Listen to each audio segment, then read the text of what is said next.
All right, CIS255 database environment. Let's continue on here with modern database management, chapter 2, all 50 slides of it. Let's see how quickly I can get through 50 slides. Okay. So in chapter 2, we're going to continue our theoretical discussion about databases, some terminology, and we're going to introduce you to an ER diagram, entity relationships. Okay, so we're going to talk about attributes, we'll talk about entities, we'll talk about one-to-one, one-to-many, many-to-many relationships. We'll talk about strong and weak entity types, along with derived and compound attribute types. So as it relates to entity relationship models, we're going to focus primarily on two. Crow's Foot and Chen's database diagram. And I'll show you some examples of each. What we're going to do on paper is design the logical way that our database is going to look when it's finished.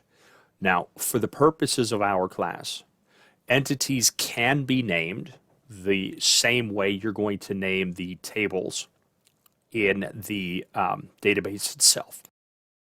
For example, if we designed a database for Ch02, we would have a student entity type. We would have a student table.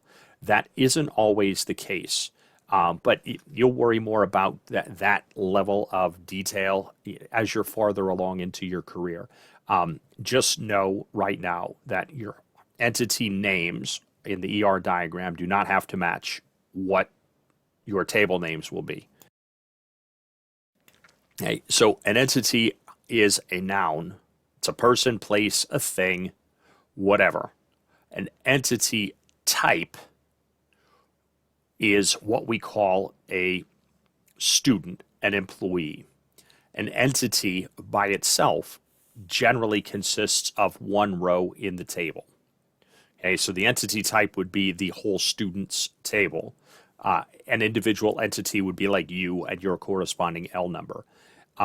Relationship types define how multiple tables relate to one another, right? So we might have a student table and a professor table and a courses table. And professors will link or relate to courses because we teach them. Students will relate to courses because you take them, right? Those kinds of things. And we're also going to look at some attributes. So an attribute, if I'm going to describe an entity as a noun, an attribute might be thought of as an adjective. That's not quite right. But for the purposes of this simple example, let's take a look at, I have a whole slew of basic ER diagrams open. So let me bring this one over. Okay. So this is Microsoft Visio. I paid for a license for Office 2013 or 2016 years ago. So yeah, you know, I paid for it, but Lucid Chart, if you're familiar with that, can help you design these same things. So we'll compare and contrast. This is Chen's database notation. Okay, and these are just, this is a text box I threw over here. Don't worry about the contents of the text box right now. Okay, down here I have all these different tabs. Okay, so let's start with this one, right? This is the beginnings of the design of an ER diagram. Now, before you sit down and you start plotting this thing out, it is going to behoove you to plan out exactly what it is you're trying to map. A little bit of planning now is going to save you a lot of planning in the future. So let's move this guy out of the way.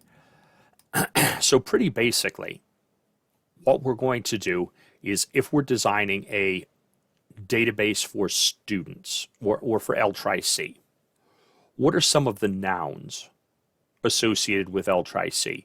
Right? And right here, right now, because we're brainstorming, there isn't there aren't any correct answer or incorrect answers. So we can spitball this thing all you want. Okay, what are some of the hold on, what am I trying to do here? What are some of the nouns that are required? Okay, so hold on, sorry, I'm trying to talk and think at the same time, and obviously it's not working out too well. All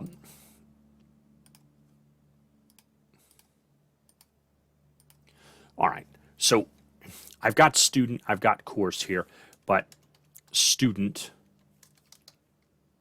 course, professor. Now, I want you, in my class, I don't care because this is an entry-level course. In the field, however, it's considered best practice that your entity type names be all uppercase and singular, right? So it's student, not students, even though the student entity type might consist of hundreds, if not thousands, of actual student entities.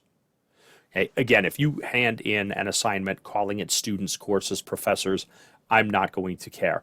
As far as your points go, I may point out to you, hey, just so you know, but unless you plan on becoming a professional DBA moving forward, right, who cares?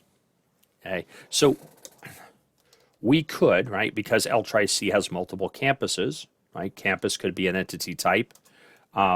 We could choose room, right, for your on-campus classes, maybe we meet in TC208, right? So throw down anything that you can think of. Later on, there are some rules we'll have to follow. Excuse me one second. Sorry. Later on, there are some rules that we're going to have to follow as it relates to designing the attributes for these entities. But just to keep this entry-level example simple, okay, so you can see I've got the student entity type. And if you're not familiar with Visio, Lucidchart kind of works the same way, except it's web-based. Left-click, hold, and drag. And then I can double-click and I can type whatever I want in here. Okay. It doesn't do automatic spell checking, apparently. There we go. You can, if you want, right, grab the corner resize handles because those are proportional, right? As I make it fatter, it gets taller. As I make it skinnier, it gets shorter. Okay. If I grab one of the handles here in the middle, right, I can resize one piece or one side or the other. Right? So generally speaking, I'll use the optional, the proportional resize handles. Left click and hold, and I can drag and move it around. Okay. So I've got a noun here, student, and we're going to do the same thing with our attributes that we did here for our entities. Okay, so just for the heck of it, right here and now, okay, let's insert some blank space here. We may end up deleting these. Okay, what are some of the things that Ch02 needs to know about you? Okay, well, they obviously want to know your name. Well, you might be tempted at this point to say, do I want first name and last name? Again, in my class, I don't care. As a mid-level to senior professional, no, what you're doing right here is you're applying the database design mentality to the paper-based theoretical logical layout. Don't do this. Let's just call it name. Now, we can later, and I'll show you this, we can take a composite attribute, one attribute that consists of multiple attributes, okay, F name and L name, right? So what else what else applies to students that Ch02 might want? Okay, what's your major? Okay, Now, I don't think L-Tri-C cares how old you are. I just threw that in there when I was designing this because maybe. I haven't filled out a college application in a long time. I don't know if date of birth is one of those fields. In fact, let's make a change here, and let's call this date of birth instead of age. That's a better idea because if I put your age in here and not your date of birth, and I look 10 years from now, I look back in the database, the age you are today will still be the age that they have you listed at in the database. Okay, now, I can derive your age from this field because SQL and Oracle allow me to subtract today's date from your date of birth. Okay? Again, I don't want to get too far ahead of myself. Okay? What we're doing here basically is we're spitballing, we're rough drafting, we are whiteboarding. Okay? I don't know if number of classes is something that L-Tri-C cares about. Maybe number of credits. Okay, so one of the things I'm probably going to task you with here soon, okay, is number of credits. Yeah, for the time being, that's okay. Maybe the number of credits required. Maybe we'll have number of credits taken. You know, things like this.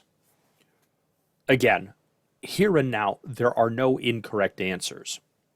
Okay, fill it out here on paper. Okay, and then let's see where it leads. Okay, so as it relates to entities and entity types, this oval here represents the employee entity type. Inside this graphic are individual employee entities. So the employee entity type in this example consists of 10 different employees, right? Denoted E1, E2 through E10. Okay. Some folks write their ER diagrams this way. Okay. I am not necessarily opposed to this, but what if I have more than 10? What if I have 100 or 1,000? Now, some folks will say, right, this is just a graphical example. The fact that I end at 10 in the graphic doesn't mean I have to stop at 10 in the database. This is just meant to show me I might have a student, a campus, or an employee entity type that has multiple entries. Something that you will see as we get deeper into these ER diagrams are your key attributes. Key attributes will eventually become our primary and foreign keys. A key attribute is one that uniquely identifies one of the entities in the entity type. Social Security number is a great primary key because, to the best of my knowledge, no two people in history have legitimately held the same Social Security number. Right? I'm not talking about cyber criminals or people who steal your SSN. So a key attribute in our ER diagram is denoted by underlining it. Now, a key attribute can be a composite key, meaning I can have multiple fields or attributes that taken together equal a unique field or a unique identifier. And we will see examples of that moving forward. Okay. So I don't think I want to show you all of this, but we'll go through some of it. Okay. Again, ignore the text box for now. We'll come back. So I have two entity types, and I'm working on 3 and 4. So right here, let's say that we work with human resources in whatever XYZ company. Human resources keeps track of employees, right? Now, I have an attribute here called supervisor. Now, the reason I have it denoted here with a question mark is because of a term called recursive. We're going to come back to this and we're going to talk about the fact that supervisors are also employees. So at some point in the near future, we're going to have to answer the question, is supervisor an attribute of the employee table, or should it be its own separate table? Okay, now the answer is it should be an attribute here, but we'll get to the heart of the matter as to why. Okay. So human resources is keeping social security numbers, names, phone numbers. Many other fields should be in here, right?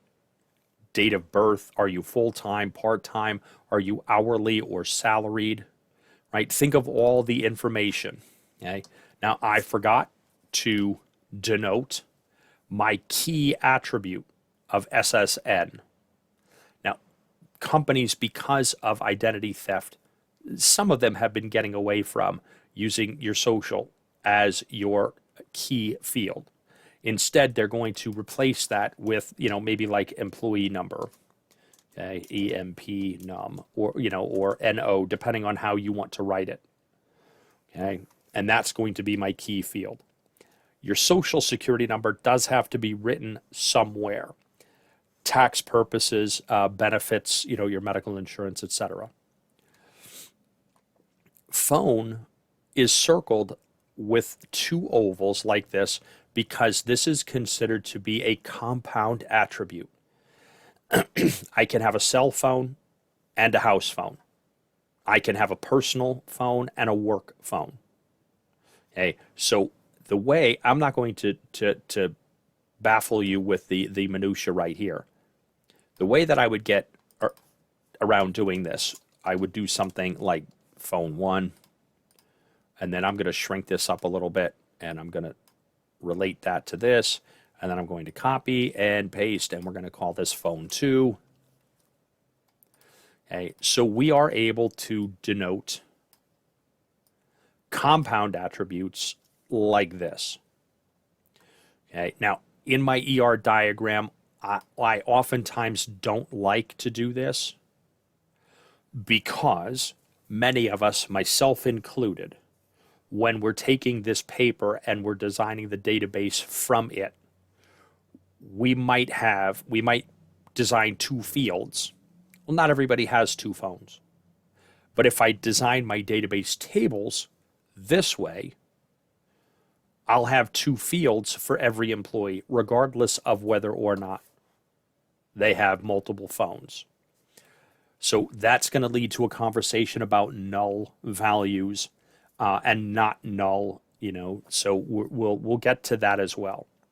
Okay, but if you see an attribute with this line that points to a rectangle, the rectangle is the entity, the oval is the attribute, the underlined attribute or attributes is considered your key attribute. This will translate in becoming your primary key later. We have right now a potential compound attribute, and then we have to worry about other things, right? Dependent attributes, weak and strong entity types and things like that. Okay, so here we've taken the next step and we've taken the department attribute or entity type rather. What are some of the key fields that you think your company would want to know about your departments? Department name. Generally, you might think that would be unique, right? I would hope it is, but you can't promise that. However, if I have a department number, odds are that's going to be unique. Let's make that a key field. Each department has a supervisor. I have a supervisor attribute here as well. We're going to talk about semantics later. And I know I said ignore this, but I want you to read this for the moment. Okay? An attribute cannot exist elsewhere as an attribute or entity type within the same semantics. Okay. Again, we'll get more into the details of this as we progress, but this technically isn't allowed. Okay. And I have to make a decision, right? Is supervisor an entity type or is it an attribute? And if it's an attribute for which entity? Okay, the correct answer is the employee entity type. But again, we'll get there. So here is a more complete. It's not nearly complete, but it's a more complete, right? So you could see I said this a few minutes ago. If we're keeping track of employees' dates of birth or students' dates of birth, age is an attribute we are going to keep track of. This will not be a field in the table. We can write a query that does math, right? It's called a calculated field, where I can say, take today and subtract from it your date of birth.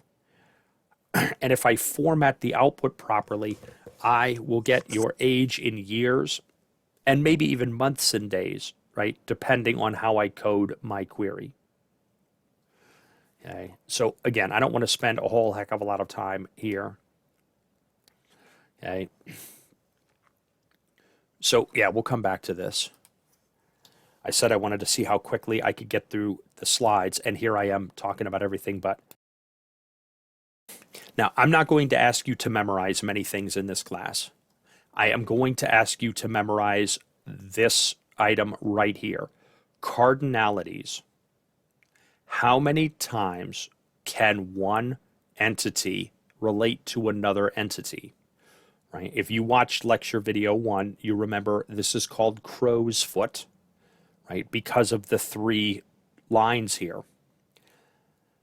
The rectangles are my entities. These lines indicate relationships. In other words, supplier is related to shipment. Well, how is it related? Well, first we have to draw this line that connects the two. Suppliers send us shipments. Shipments are sent to us by suppliers. Now, generally speaking, you'll read your ER diagrams from top left to bottom right. But this is generally the way I like to denote my ER diagrams. Okay? A supplier also relates to item. Suppliers not only send us shipments, they supply us with items in those shipments, right? Shipments include items. Items are included in shipments, right? So this is how you're going to read these types of diagrams.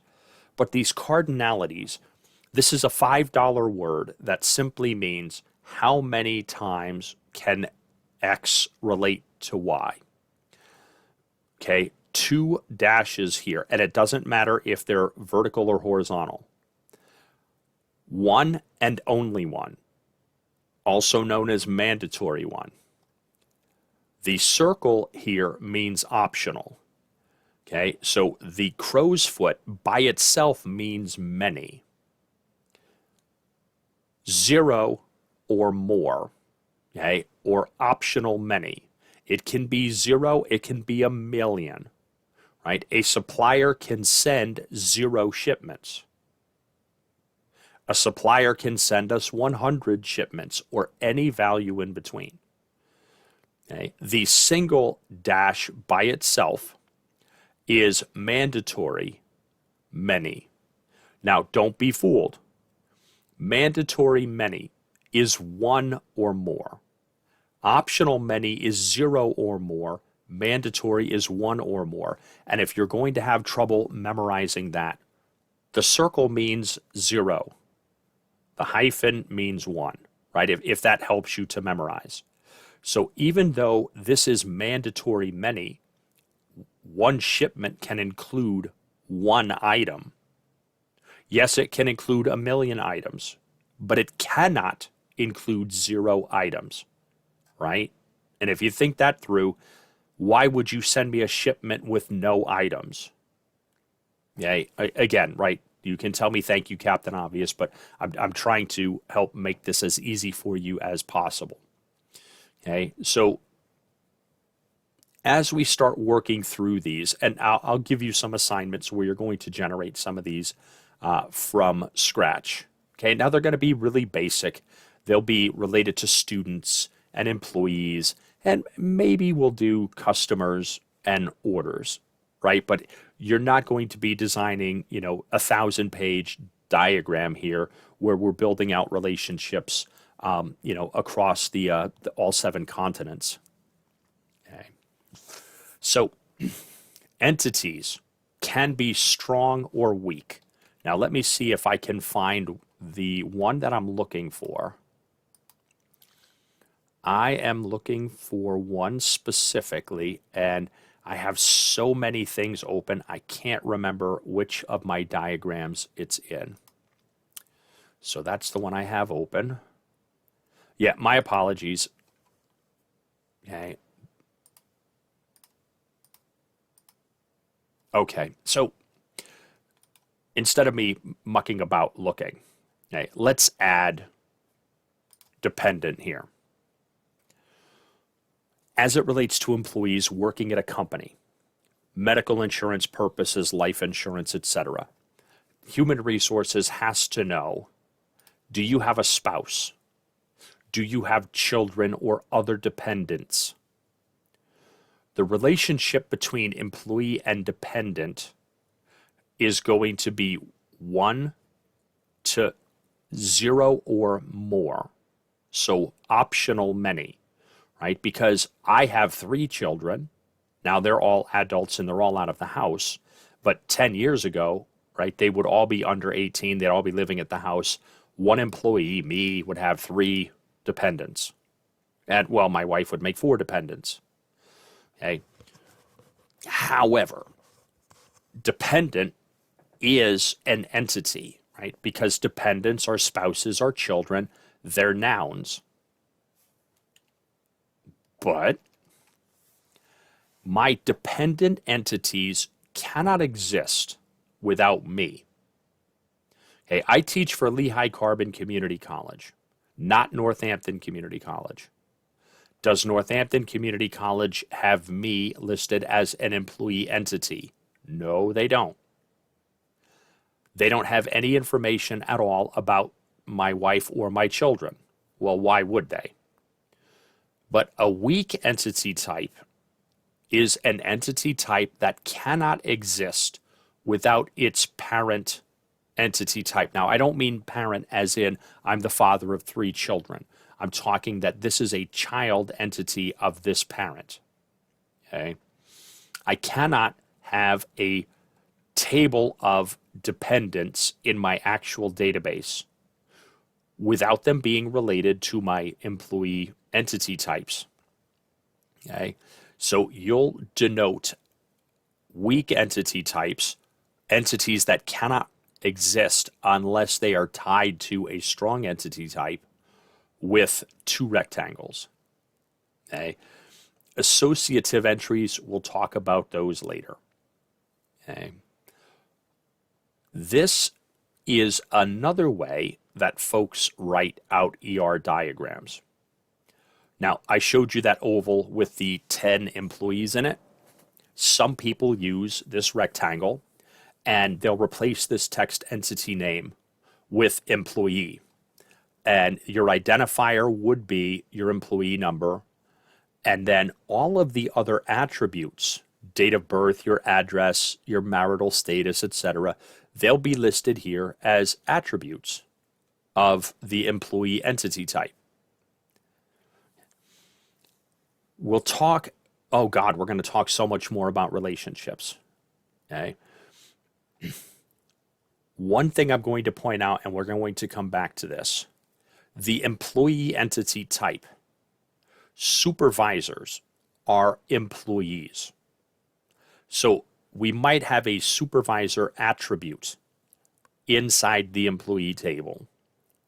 Because every supervisor is an employee, but not every employee is a supervisor, we might have a case where the attribute supervisor, and it might just be a yes/no field, will relate to itself. Okay, this is called a unary relationship. Okay, one entity relates to itself, right? Supervisors to employees. We might have a binary type relationship between two tables. Okay, a little earlier we had what? Suppliers and supplies. Now, yes, there were other tables in that, but if you focus on just those two entity types, that's called a binary relationship. Ternary is obviously 3, and then one which we may get to, right? It really is going to depend on the flow of the class. I apologize for my penmanship. I am a lefty who's trying to draw right-handed. Okay, it's called the letter N as in November. N-ary. Meaning I can have 4 tables or 40 tables that relate to each other. N would be replaced by the number. Okay, but not really. You don't ever say 40-ary. It's just N-ary, and then you draw out your relationship lines. We'll talk very briefly about business rules. If you're designing a database yourself from scratch, you need to know what kind of business are they doing. What are the rules? Now, the example I usually use is a library. A library has rules. Who can get a card? Must you live in the school district serviced by that library? How long do library cards last? You must renew it every 1 year, 3 years, 5 years. What is the policy for borrowing materials, right? Can I borrow books? How about DVDs? Can I borrow reference materials? Generally, the answer there is no. There will be a long list of text-based rules that the engineers who are gathering business requirements put together. Once all that talking is done, they're going to hand you the completed list and say the database has to take into account these rules. For example, if we're designing the database for the library and they say to us, your library card is good for 3 years. When we're designing our fields for patrons of the library, so we have a table for patrons, we have to include a field that what day did you get your card? And then every month or every quarter, whatever it is, based on the rules, someone at the library runs a report to see, has it been 3 years? Has your card expired? If yes, then we have to have rules. How do we handle that? Does the library call you to remind you? Do they send you a letter, an email? Do they do all 3? Do they do nothing? Hey, that's on you, right? Who knows? Okay, so business rules should explicitly say what the rule is. Your library card is good for 3 years. Okay, it should not try to define how something works, right? The rule is this, that's it. It should be as precise as possible, right? Ambiguity here is a bad thing. Each rule should include one statement only. Consistency is hard to manage, especially if you're building this with a team of people, unless everyone on the team is on the same page and they are all experienced. Okay, should be able to be expressed in a way that even if you have never been in a library in your life, you should be able to pick up this piece of paper and read library cards are good for 3 years and understand what we're trying to say. You also want to reduce redundancy where possible, but this is far more important that we do this during the actual database design. Redundancy on paper, whatever, right? That's easy to fix. Redundancy in a database that is 10 years old and people have been using it, well, that's a little harder to fix. Okay. We have to include a list of terms and definitions. Yes, I'm serious. We have to name our data. We want to be as clear, as concise, and as expressive as possible. Okay? And they should be written in this standard syntax, right? So I'm trying to think of a good example. Data name. Okay, so for the patrons entity type, what is some data we're going to collect? How about name? Now, do we call it patron name so that later on we don't confuse it with book name? Okay, now sure, we could use book title, right? But what I'm saying is these are discussions that have to be had, should be had. This list of terms should have very explicit definitions. And these things go into your repository, whether it's a 3-ring binder or a folder on a computer somewhere. Okay? Okay, we've talked about entities, and here are some examples. Entity types and instances.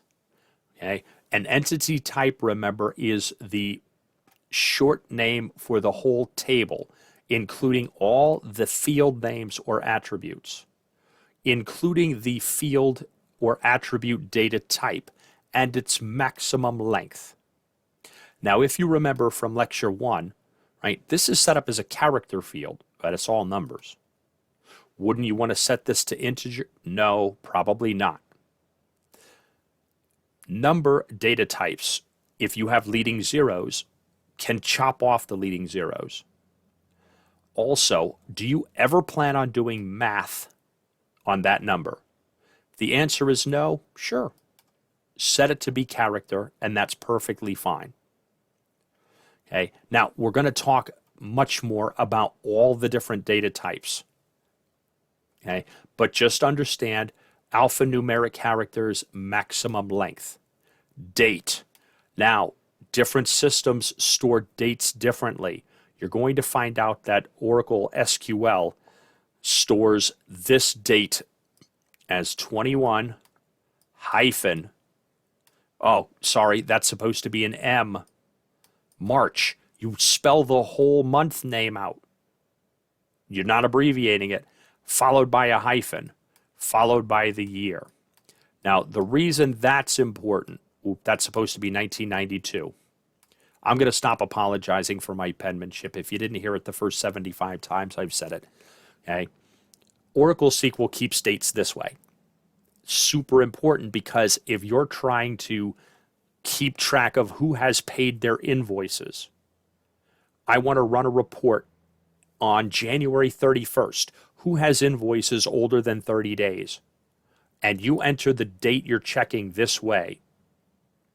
If your query syntax is correct, the query will run. You'll get no results. And you might think, oh, great, everyone's paid their bill on. No, maybe not.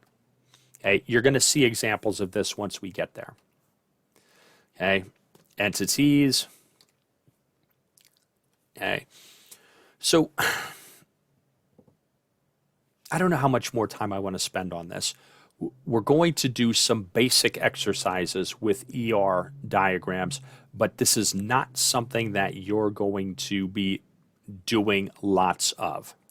Okay, this slide is meant to denote that this is an incorrect way of designing ER diagrams. The treasurer is a user of the system, and the expense report is output from the system. These are not entities per se.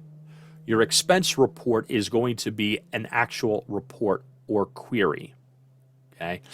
The ER diagram can do without this. Now, your business rules might contain the treasurer is going to receive or run expense reports every X number of days. Okay, so the corrected, okay, if you have specific questions about best practices, we can tackle them on a case-by-case basis. Okay, also, nothing wrong with you Googling. If I say to you, design a basic ER diagram for a library, and you throw that into Google, you're going to find no shortage of properly designed ER diagrams. Okay, so we talked about what strong and weak entity types are. Do please keep in mind, weak entities cannot exist without a regular entity or strong entity. Right? A strong entity type exists independently of other entity types. Weak entity types like dependent rely on the existence of that strong type. Each weak entity will have its own key fields, but they won't have a totally unique key field. Generally speaking, my human resources department doesn't need to know the social security number of my son. Now, maybe my life insurance policy will. Okay, but so my oldest son's name is Alan. Okay, so Alan and his last name Kelly can potentially be a partial identifier. But what if L-Tri-C hires another Kelly who also has a son named Alan? Okay, so partial identifiers. Okay, so there can be some unique fields, and again, we're going to see examples of that moving forward. Okay, here's how we're going to draw out a strong to weak relationship. This is called an identifying relationship. There will be two horizontal lines here, right, parallel. Now, these are a little challenging to draw in Visio because I don't know if you saw, I've got a relationship connector and I can drag and drop it, but what I don't have when I use Chen's database notation, I don't have a weak. So I have to get a little funky here and I have to click this one and copy it, then I have to paste it, and then I have to kind of do something like this. So drawing it in Visio can be a little daunting. Okay, I don't know Lucidchart as well as I probably should. Otherwise, I would probably move all these things over there. Okay, but anyway. Okay, so the relationship term here, carries, is simply meant to convey my dependents are carried on my medical insurance. Okay, that's how I'm reading this. Now, carries, that may not be the term you choose to use, but as long as you get buy-in from the rest of the group of people responsible for laying this out, perfectly fine. The parentheses here, okay, that means that this dependent name is a partial identifier. This cannot be a primary key because, again, the odds that there is a second employee who has a son named Alan Kelly, while not 100%, it's also not 0. If I made this a PK field or primary key field, anybody else who gets hired who has a son named Alan Kelly, we won't be able to put their data into the database. So the partial identifier is underlined twice, as opposed to the primary key field, which is underlined once. The values here in the parens indicate that this is a composite attribute made up of first and last names and middle initial. Okay, so that's how these things are going to be written out. Uppercase letters, singular. Okay, You can use abbreviations, EMPNO, EMPNUM, for example. Okay, try to be consistent throughout. Okay, so slide 16, 17, 18. Okay, how much? Oh God, I've been talking 45 minutes and I'm not halfway through this deck yet. Sorry about that. Attributes, I said, were adjectives, but a better descriptor is property or characteristic. Is an attribute required or optional? Middle initial is a good example. Not everybody has a middle name. Last names, I think we all have last names, right? So that's, of course, going to be required. Composite is the name field, may be made up of first name, middle initial, last name. Single valued versus I've got a home phone and a cell phone. Stored attributes like date of birth versus derived attributes such as age. Okay. And here, as we are doing this on paper and we get more involved in the process, we're going to define, including examples. Are these things required or optional, right? In college, your major's not required. No, right? Because especially at a community college, you can have an undeclared major when you start. You take all your gen ed courses, and then, when you figure out what it is you want to do, now you change to comp sci, or whatever. Okay, composite attributes, right? Again, if I've got more than one item that smushed together equals this attribute, when I'm designing my ER diagram, they're going to be listed in parens, separated by commas. Okay, employee address is another good one, right? Because you've got house number, street name, city, state, zip. Multi-valued attributes.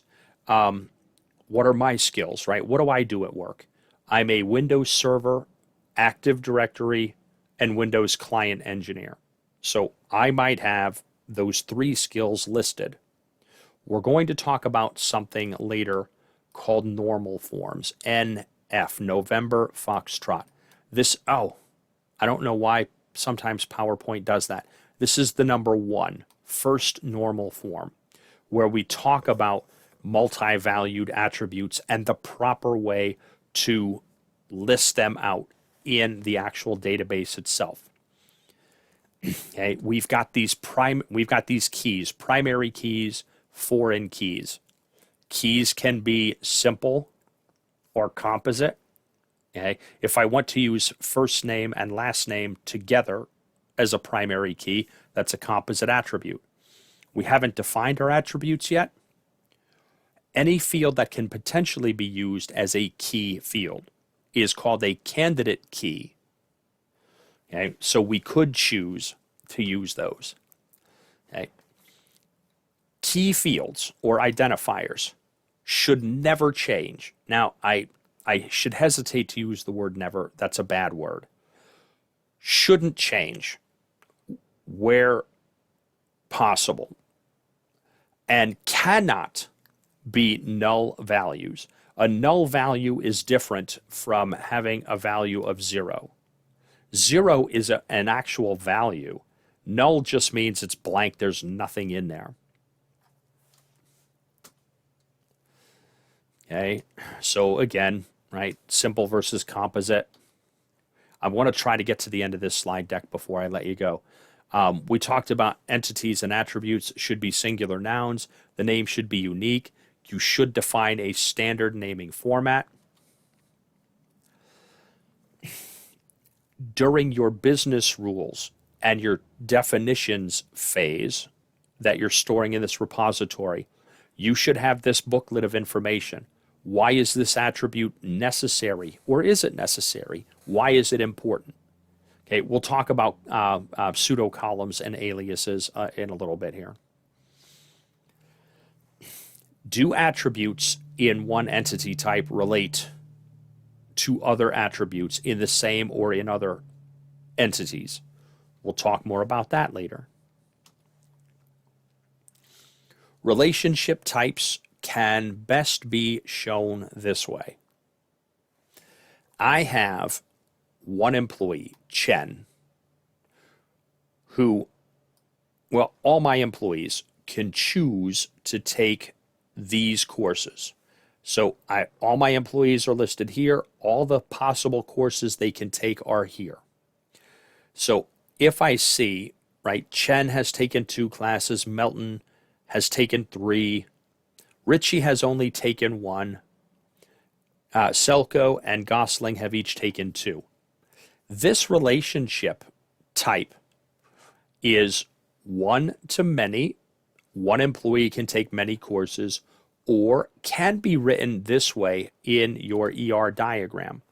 Many employees can complete many courses. Now notice, right, there's no dash here. So that means optional many, right? And yes, I know there's no circle here, right? But if there's no circle here, it is implied to mean optional. Okay? So I would say, as it relates to the individual employees, it is a one-to-many relationship. But as we get into the entity type employee, many employees can take 0 or more courses. Okay, so I guess if I wanted to read that, right, 0 or more employees can take 0 or more courses each. Okay, if that makes sense. Okay, so we've kind of talked about unary, binary, and ternary, entities of the same type related to each other. The most common example you'll see there is the supervisor entity relating to itself in the employees table. Okay, but again, more details will follow. Okay, cardinalities, remember, that's just a fancy term for one-to-one, one-to-many, many-to-many. Okay, now, I make the joke because my daughter lives in Salt Lake City. Married to can be a one-to-many proposition, right? Depending on what religion you subscribe to, right? My daughter lives in Salt Lake City, Utah. That's all the information you're getting. She's not a Mormon, right? But I joke with her because she lives a few minutes from the one of the nicest, most beautiful churches I've ever seen in my life. But anyway, okay, one employee who's a supervisor can manage multiple other employees, right? That's how you're reading these things. Okay, one team stands after another team. I'm not entirely sure what we're trying to talk about here, right? But generally speaking, unary relationships, okay, spouse 1 and spouse 2, right? I don't want to call them husband and wife because it's 2023 and things are changing. One person can marry one other person. Okay, that's how I'm reading this. Okay, one employee is assigned one parking space. Many students can register for many courses. One product line contains multiple products. So if you think of IKEA furniture, right, an IKEA bookshelf model 1, 2, 3, it has panels, it has doors, it has screws, among other things, right? So could you say that product line, IKEA sells more than one type of bookshelf, right? So you might denote this as many to many, right? One student can register for multiple courses, just like one product line can contain many products. Sure, absolutely. Okay. Now, when you get out in the workplace, your more senior DBEs, your database engineers, or DBAs, your database administrators, they might have some hard, fast rules. Hey, I don't have any such hard, fast rules. Okay. A ternary relationship generally will always be referred to as many to many. Okay. In this specific example, many vendors can supply many parts. Many parts can be stored in many different warehouses. Many different vendors can ship to many different warehouses. Okay, so we've got this shipping mode, although this is appears to be a weak entity type. Okay, yeah, let's go with that. Let's ignore this one for right now, right? And let's focus on just the strong entities for the moment. Okay, I'm trying to get us out of this slide deck within 4 minutes and 46 seconds. So here's another way, right, of writing these. You can write relationship and entity diagrams in these link related. I am not opposed to you listing the attributes here, including the primary key field here. Okay. I can take course by itself and just write it out this way. But what I end up doing if I do this and this is I'm duplicating my efforts. What I don't have here, well, I have PK written and the field name underlined. I have the attribute name underlined, but I don't have the text PK. Okay. I'm going to try to keep this as simple for you as possible. Okay.